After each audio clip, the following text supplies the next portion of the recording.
Hello, everyone, and welcome to the Particular Baptist Podcast. I'm your host, Daniel Vincent. You can find us and other podcasts at reformpodcast.com. Also, check out our blog at theparticularbaptist.net. I'm sorry, I forgot to queue up the introduction video. I'm a little behind this morning, and I was kind of rushing to get everything out here, so I apologize for that. I'm sorry that not as streamlined and professional today as I normally am, but a lot going on today. But I want to call out to our patrons. I want to thank them for their contributions to the ministry. I want to thank Federal Theology, Jeremy, David, and others who graciously give and are uh, supporting us in our ministry and have been very helpful. We thank you for that, and I hope that this ministry continues to be a blessing to you. And if there are any others out there who would like to become a patron, you can find us at patreon.com/the particular Baptist. All right, so we're getting into some murky waters today, if you will, some touchy places. It seems that there's always some kind of offshoot or some kind of understanding of political theory that someone wants to bring out, right? Some group forms their own view of how government should work, how government should look, and you're seeing these different areas come through in different ways. You see with Reconstructionist theonomy, you're seeing now with Christian nationalism, you're seeing with general equity theonomy, and I want to focus on that today. And it's interesting, this episode rose out of a discussion surrounding Christian nationalism that we're actually going through a series on Christian nationalism at our church right now in our adult Sunday school class. I taught last week. I gave basically what Christian nationalism is and some issues with it. And Brother Andrew, who's been on the show with me before, is going to talk about a positive case for what government should look like. And then we'll have a Q&A the following week and like a discussion for clarification, anyone has questions, etc. But we're going through a series, and this episode arose out of preparing for that. And it arose out of the discussion, as I was preparing for that lesson for last week. And I was looking at, comparing like what is general equity theonomy and how does Christian nationalism differ from theonomy, right? And so it's like, oh, this will be, it ended up being like, oh, this will be I think a helpful episode. But theonomy, in its strictest sense, really just means, God's law, the law of God. But what that means looks differently to different people, right? It's not going to mean the same thing. You're going to have, especially the early forms of it with like a Rushdoony, Bonson, Gary North kind of flavor. That's that Reconstructionist theonomy. You saw this really come out of the rise in the 1970s. Rushdoony published his book, I think it was 1973, if I remember correctly, The Institutes of Biblical Law. I have my copy upstairs. I was using it in preparation today. And that's really, I think, where you find the majority kind of root understanding of what theonomy actually is, right? And looking at it a little bit here, they were the ones who kind of led the charge on the classic Reconstructionist, transformationalist theonomy. That is, culture needs to be reconstructed or transformed by establishing the civil code as found in Old Testament Israel. And the civil law of God is seen as having continuance outside of the people of Israel themselves. And that's going to be important, especially as we look at what a reformed understanding of these things was, and general equity theonomy holds to in various ways. So I want to note that is an important aspect of theonomy. If you're looking at Rushdoony in his biblical Institutes of Biblical Law on page 1, he starts off early saying what he means and means what he says, which is not necessarily a bad thing. But he says, quote, "No less than Israel of old, Christendom believed itself to be God's realm because it was governed by the law of God as set forth in Scripture. There were departures from that law, variations of it, and laxity and faithfulness to it, but Christendom saw itself as the new Israel of God and no less subject to his law." That wording, I think, is important Because when he's talking about the new Israel of God, it almost seems as if he's saying that even though we are the new Israel of God, there is the same concept of God's law applying to us in the same way that it did with Israel. And this will actually be fleshed out as we look at the next quote here. Page 4, he says, quote, if the churches are lax with respect to the law, will not the people follow suit? And civil law cannot be separated from biblical law, for the biblical doctrine of law includes all law, civil, ecclesiastical, societal, familial, and all other forms of law. The social order, which despises God's law, places itself on death row. It is marked for judgment, end quote. So Rushdoony doesn't make distinctions between different types of biblical law, right? Civil law cannot be separated from biblical law. They're all the same thing. We can't reject them because it's to be antinomian, essentially. And to do so makes you marked for judgment.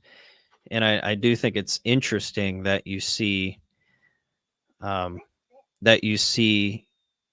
please go out, honey. I don't know. Please go out. Give it to me. Okay, please go out. I'm doing a podcast. Sorry, everybody. My daughter walked in my office. But when you're looking at these different aspects of law that is brought out here by Rushdoony, he doesn't make those proper distinctions that you see in the Reformed space, where like ceremonial, civil, and other forms of law. They're not distinguished. And so you're going to see this as a problem later. So this puts him squarely outside of the Reformed tradition in terms of understanding God's law. And as we'll see some from the respective chapters of the Westminster Confession and the Second London, you're going to see they do make hard distinctions in different areas of law, and they make hard distinctions as it relates to how those laws are applied, which are abrogated, etc. You don't see that here with Rushdoony.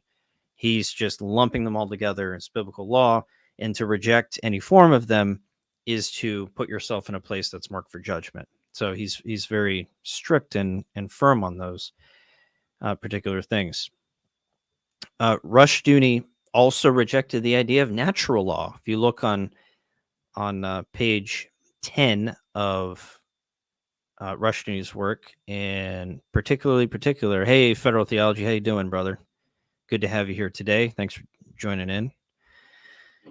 But if we're looking at natural law as espoused by Reconstructionist Theonomy, page 10 of Rushdoony's Institutes of Biblical Law, he rejected the idea of natural law. And what's weird, he seemed to think, one, it was a Roman Catholic thing, right? It was a Roman Catholic thing. And so, it has its credibility shot just from that. But he seemed to think that natural law means that law is in nature. He says, quote, for the Bible, there is no law in nature because nature is fallen and cannot be normative, end quote. So he thinks that natural law means it's law in nature, which of course, at least from the Reformed position, that would mean that law is through nature, right? Not that it's in nature. Nobody has ever claimed that or said that, and that's a ridiculous thing for them to ever push through. So he rejects this idea of natural law, and he has some discussion too on Calvin from, I think it's Calvin's Institutes, where Calvin talks about common law, which seems to be pointing to natural law based on my reading, and Rushdoony thinks that's heretical. So he doesn't like this idea of natural law, right? Common law, which is, of course, from a Reformed position problematic, and a biblical position as well. So you can see there's already, just before you even get into the basic applications of the law of God, now you're seeing that there are just, I guess, in a sense, epistemological issues as it relates to the law of God, just a basic understanding of what the law of God is, and the proper distinctions that are needed to even make a proper application of the law. So before he's even gotten to that point, you already have some of these issues. Okay, so Reconstructionist Theonomy really it's a reaction to antinomian culture, around them, right? And even in the church, I think, but they want to ensure that God's law is held high, and yet again, the proper application of God's law is lacking. Okay, and today is not meant to be an exhaustive overview of of going through line by line uh, the institutes of biblical law. But I think from a high level, you can see these epistemological issues that are fundamental to understanding, because these are in the introduction of Rushduni's work, right? So he's laying the foundation of everything that comes afterwards. So from a foundational perspective, the position is problematic. But really, I think the question that is asked, or has to be asked, I guess is asked for any proposed government system from a Christian perspective, is how do we apply God's law? How is God's law to be applied to the civil world, to us as Christians, given all of these issues that come up with the ceremonial law being abrogated? How do we apply the civil law? How do the Ten Commandments apply to our lives? All those different things come into play, even breaking down the Ten Commandments, the first and second tables. How do those apply in the civil space? How do those apply to Christians? So there's a lot there that has to be weeded out. And it's really, how do we apply the law? But I think sometimes there is, in our reaction, the reaction is not always good.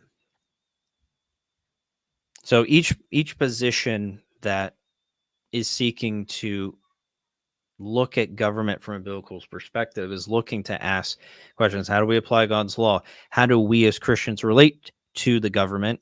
And how do we relate to it, the law, and how does government relate to it? And then how are all of those things cohesively put together, right? I don't think Rushduni does that well from his own tradition, which I believe he was a Presbyterian, and then, of course, from a biblical perspective. And I sympathize with those who are appalled by our culture and the world collapsing around us, especially in the United States, where many principles of natural law, which our country was founded on, are being abandoned and have been over time. In the 1960s, I'm just using an example, the 1960s with the sexual revolution, right? There was this crumbling of natural order around them in a way that maybe hadn't been done as openly, at least in this country. So I think that there is a sense where I can sympathize with those understandings, but that doesn't mean that I come to the same conclusions necessarily, right? And I even agree with Christian nationalist Stephen Wolfe. He talks about in his book, The Case for Christian Nationalism, that there is an apathy in Christianity today in dealing with culture. And I think that there is. I think that sometimes people get into a cultural mindset of, we just have our church and we don't do anything for the outside. We don't have, as Christians, any kind of influence whatsoever. We don't have any role to play. Basically having an Anabaptist understanding of government, right? Which is not Christian, nor is it Reformed, right? If we're looking at what the scriptures are talking about when it talks about being pilgrims, sojourners, that doesn't mean we don't care about the culture around us. It means that this world is not our home, but that doesn't mean that we can't do things here within biblical parameters. We are to pray for those, empower and seek their good, right? We're to seek our neighbor's good. How can we truly seek our neighbor's good if we have no concern for the affairs that are of the goings on in the world, right? And of course, in relating to the Baptist tradition, it's interesting that you see this attitude, of neglect from Anabaptists who weren't, just want to be clear, they weren't particular Baptists. They weren't part of the overall Baptist tradition, but it just, at least in relation to that group, you do see the Anabaptists being put out there as anti-government. We don't want anything to do with government. We can't serve in government. And the particular Baptists were trying to push against it and say, no, we're not those guys. We want to submit to the governing authorities in all things lawful, and we will. And of course, their understanding of religious toleration was not universal. Religious toleration, or toleration of anything that slapped in the face of God, necessarily depended on what it was. but they also believe Christians could serve in magisterial positions, again, contrary to Anabaptists. So there was no concept, in a historical Baptist position of Christians being divorced from the culture around them, especially in the civil sphere, which they had to deal with directly because of based on their own situations that they found themselves in historically, being lumped in with the Anabaptists, these seditioners. We're not going to be part of that, right? We're not part of that group. We will serve the government in all things lawful, right? But here's our distinctive beliefs. And so they were very concerned about the world around them and thought it was important, and even so much so that they thought Christians could serve in magisterial positions or in a magistrate position as long as they were doing things that were lawful and good, right?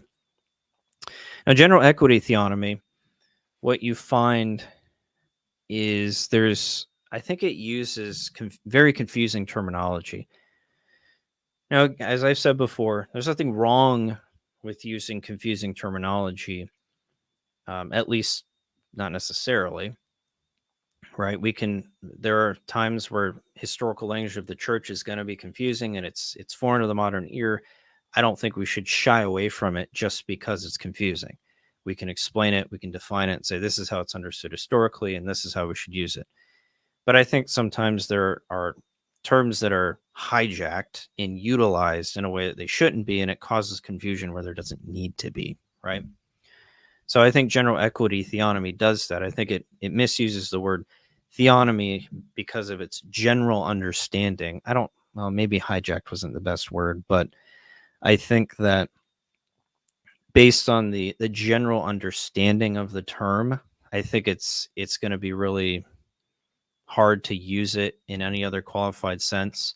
But really what general equity theonomists are doing is using the term in its literal sense. Remember, I said earlier that theonomy is really just means God's law or the law of God.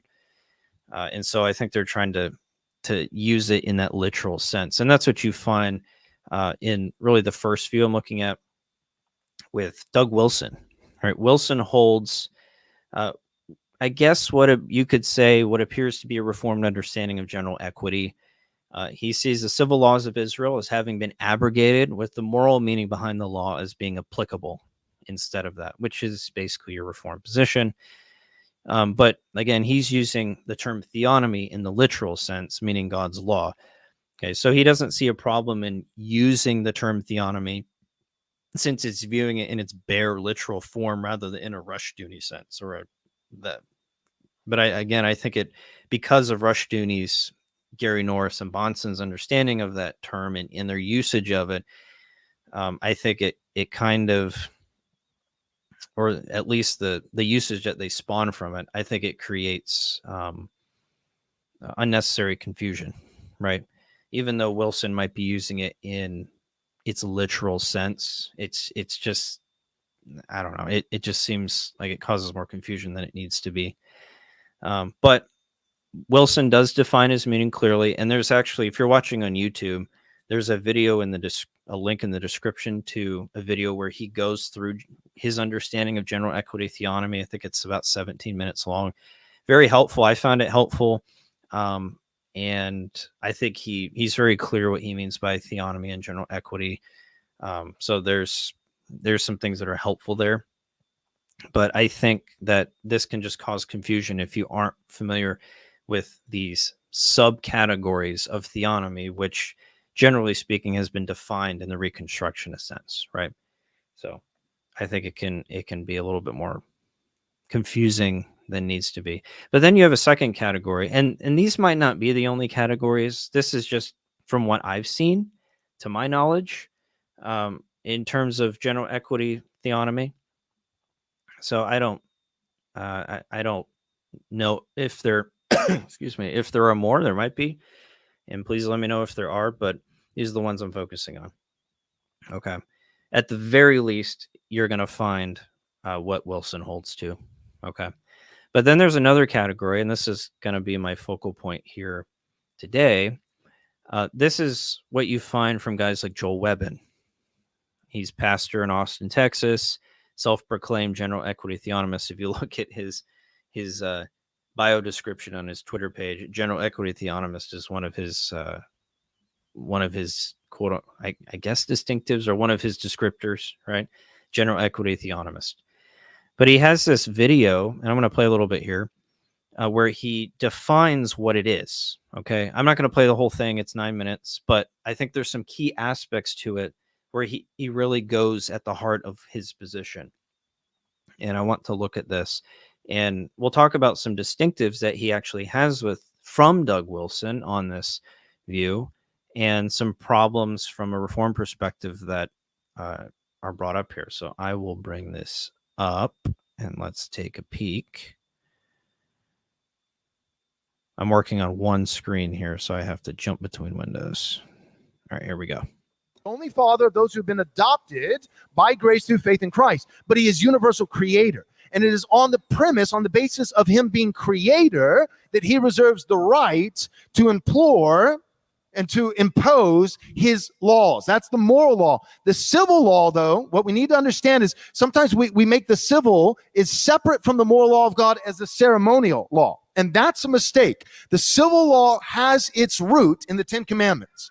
All these hundreds of civil laws, they all stem, their general equity comes from the moral law of God. That's what the Westminster Confession says, and is what the 1689 Confession says. If you look of the law of God, the chapter that deals with the law of God, both in the Westminster and the 1689, it speaks to the moral law of God, it speaks to the ceremonial law of God being abrogated, but then it speaks to the civil law of God, and it does not say that the civil law that Israel had is abrogated. Rather, what it says is that the general equity of the civil law continues, because the general equity is rooted in the moral law, the eternal Ten Commandments. And we have a New Testament example. I'm going to give it. Sounds a little bit self-serving, but it's the best example in the Bible, in the New Testament. The Apostle Paul does this. He says, do not muzzle the ox while he treads the grain. And then the argument he makes is, pay your pastors. He says, if the pastor is doing the work of the gospel, he should reap a harvest from the work that he's doing. But notice how Paul makes the argument. He doesn't just make it from logic, right? What's the basis of the authority for the apostles' argument for paying pastors? He doesn't just say, well, I'm a minister and I'd like to get paid. So he doesn't argue from experience. It's not an emotional argument. He doesn't write some narrative so that you would pity pastors. So the basis of authority is not emotion. It's not personal experience. It's the law of God. But what portion, what division of the law of God? Civil law. He says, it was commanded to Israel not to muzzle an ox when he treads the grain. And he says, and God is not concerned for oxen. That's not what God was getting at there. That's not his big concern. Is he not more concerned for people? For his image bearers? So in the same way, it was a civil law not to muzzle the ox, that the one who, and he goes further with that, the one who threshes, the thresher, the harvester, the agriculture, the farmer should thresh in hope that he's actually going to receive the fruits of his labor. That we should not sever people from their labor. They should reap some kind of benefit, whether it's an animal. All right, I'll stop there. I think he's pretty much made his point. Now, what's interesting about this, and I went a little bit further than I was going to in this video, but I think that I'm glad I did, because I think it brings up more of the exegetical argument that he's making, and actually kind of, points out some important things that I'll be talking about here in a second, but I think that are exhibited here that are helpful. So when we're looking at what Joel is saying on these things, right, there's at least a couple areas. One, Joel believes the civil law continues. Now, this aspect of general equity theonomy believes that the civil law continues. Okay, this is very important, especially as we get into the reform discussion here. And this is one place that he disagrees with Wilson on, because Wilson would say that the civil law has been abrogated, and kudos to him for holding that. That's biblical, that's reformed, good for him. But he differs from Wilson on this point, as Wilson does believe the civil law has been abrogated, but Joel makes very clear that the civil law continues, that the civil law hasn't been abrogated. Now he's trying to say that there is some sort of moral aspect of the law, the moral root of all of those civil laws that he's saying that civil laws are based on. That is really what is applicable, but he still sees the civil law itself as continuing and not been abrogated.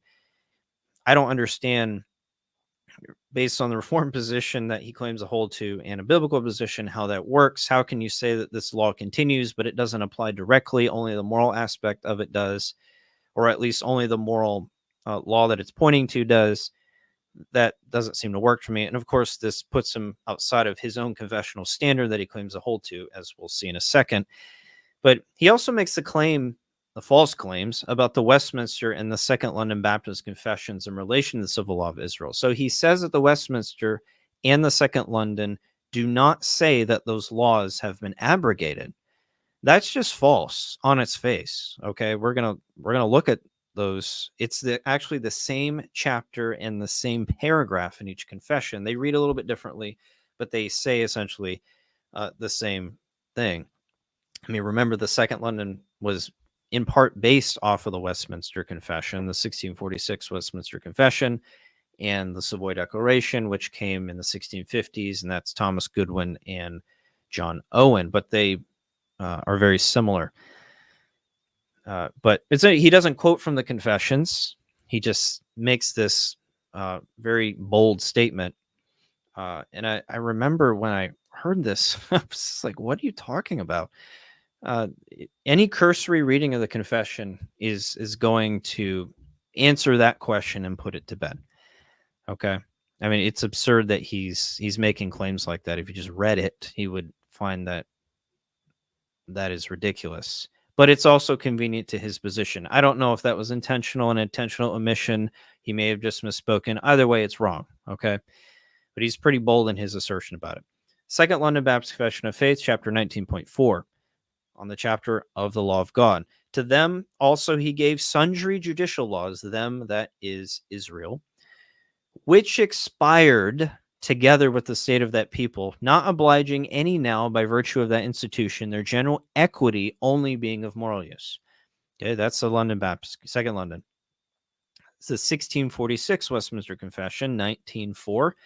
To them also, as a body politic, he gave sundry judicial laws, which expired together with the state of that people, not obliging under any now further than the general equity thereof may require.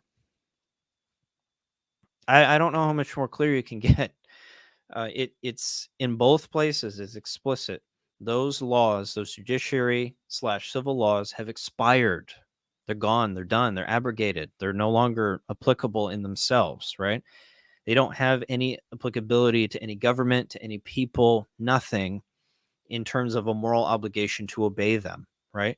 They're there for our help, right? They're in the scriptures, but in terms of their moral obligation, their moral rule over a particular people or people group or whatever the case might be, they have no moral bearing. The only moral obligation is a general equity of those laws. A general equity of those laws.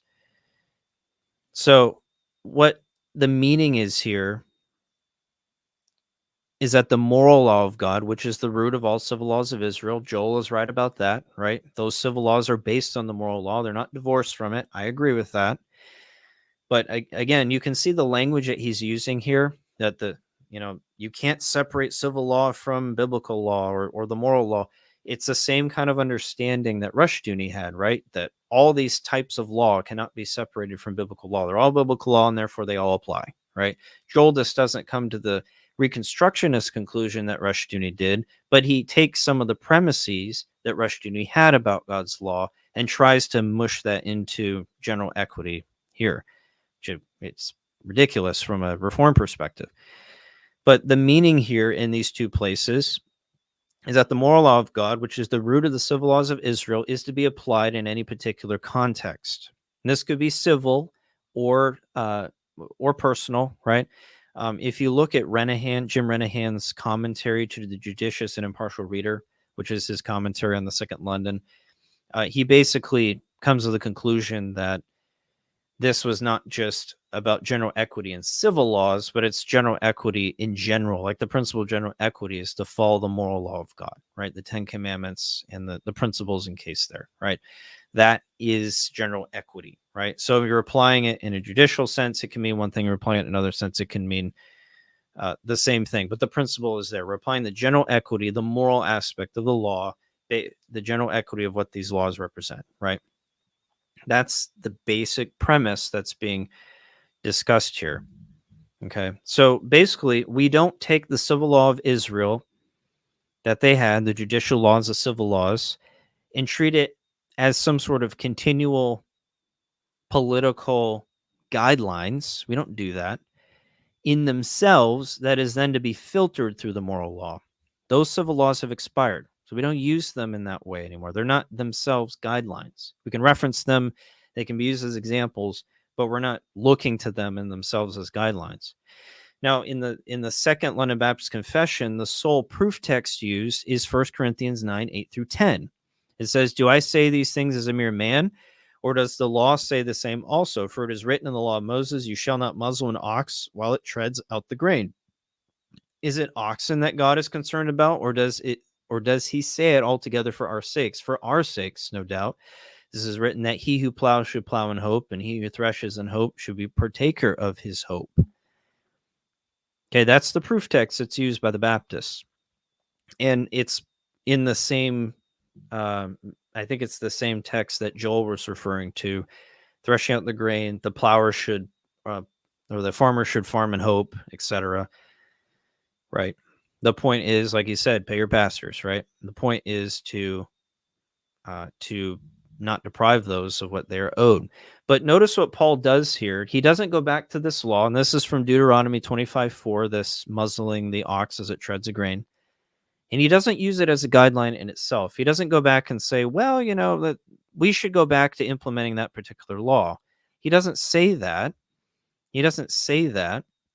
And nor does he say that it's some sort of guideline in and of itself, right? He doesn't stop at that law. Nor does he apply the law specifically, right? He doesn't apply the law specifically. What he does, though, is he goes deeper to the moral aspect of it and applies that to the given situation. And since he only sees the moral root of the letter of that law applicable, the civil law itself must have been abrogated. It doesn't apply anymore. It doesn't have any moral bearing, right? So if he's not seeing that as having any moral significance, then that law must have been abrogated, right? It doesn't continue. Right? It doesn't continue. It was written for our sakes. Why? Because of its moral grounding, but the law itself has been abrogated because it applied to a particular people, and it doesn't have any kind of moral bearing on us anymore, right? It doesn't have any kind of moral bearing. Only the moral aspect of it does, right? The moral root of it, I should say, right? And what aspect of the law, the moral root that Paul applies to this point in the passage is from the 10 Commandments, and more specifically, it's the 8th commandment. If we look at the Westminster Larger Catechism, question 141, what are the duties required in the 8th commandment? Answer, the duties required in the 8th commandment are truth, faithfulness, and justice in contracts and commerce between man and man, rendering to everyone his due, restitution of goods unlawfully detained from the right owners thereof, giving and lending freely according to our abilities and the necessities of others, moderation of our judgments, wills, and affections, etc. And it continues. It continues on. It continues on. But what's interesting is it has a section here, rendering to everyone his due. Rendering to everyone his due. So a pastor is due payment for the work that he does, right? He's not doing it out of, simply the goodness of his heart. He has to make a living. He's got to eat. He's got to feed a family, right? So a pastor is certainly expecting to be compensated, right? He who plows should plow in hope, right? He's not sitting there going, well, if I get paid, great. If I don't, I don't. No, he's expecting to be compensated. So it's something that he's owed, right? He's owed this thing.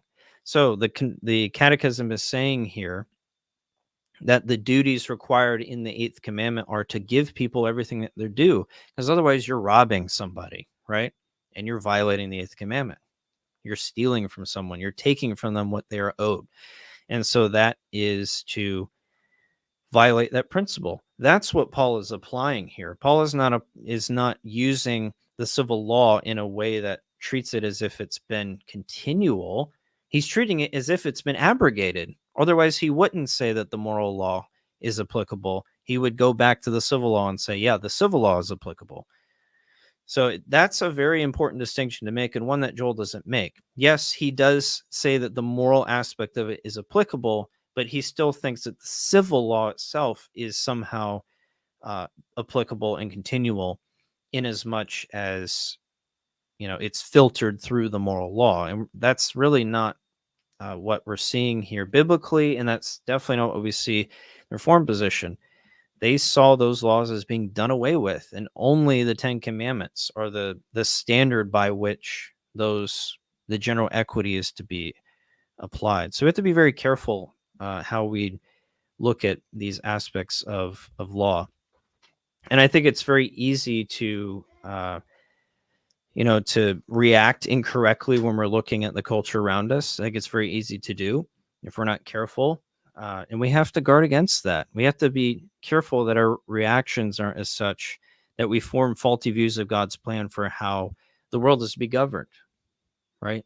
We need to go back to Scripture, and we need to fall in line with what it says there. And that is where we will find a proper understanding of how we're to implement government. And I see a question here from particular.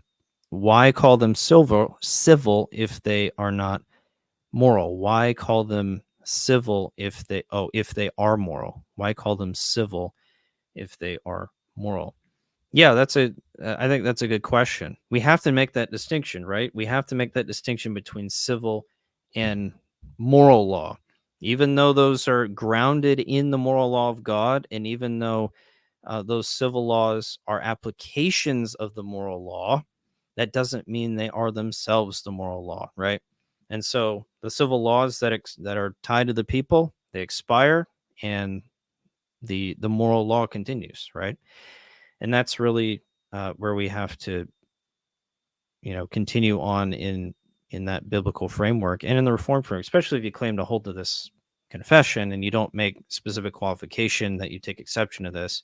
And it doesn't seem that Joel does in this case. He seems to think that the confession teaches this, so he clearly believes that, his theological tradition falls in line with this, and I think that's a problem. That's a problem. All right. Well, I think that's all we have for today. Thank you for joining me, and Lord willing, we will be back next week. And yeah. So take care and have a great Lord's Day tomorrow.